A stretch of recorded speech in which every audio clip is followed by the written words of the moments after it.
હું વિનોદ ભટ્ટ, વિચાર ક્રાંતિમાં આપ જોઈ રહ્યા છો પરિવર્તનનો અવાજ.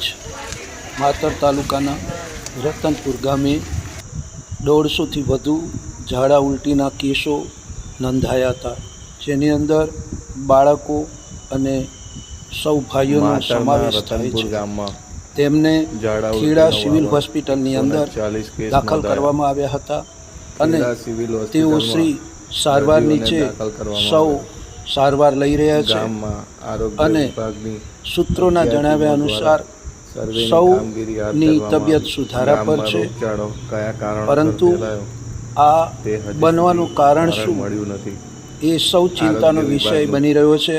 અને આરોગ્ય તંત્ર પણ દોડતું થઈ ગયું છે અને એ પણ સફાળું જાગી અને તકેદારીના પગલાંના ભાગરૂપે એ પણ પ્રયત્નો કરી રહ્યા છે.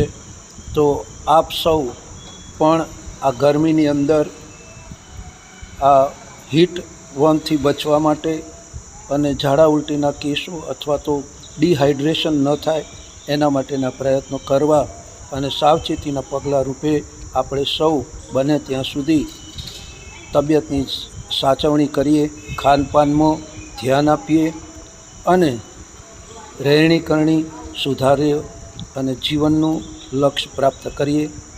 આવો આપ સૌ અમારી ચેનલ જોતા રહો, લાઈક કરો, શેર કરો અને સબસ્ક્રાઈબ કરી અમારા વિડીયોને જોતા રહો. આવનારા તમામ વિડીયો આપના સુધી પહોંચે એટલા માટે સબસ્ક્રાઈબ કરો.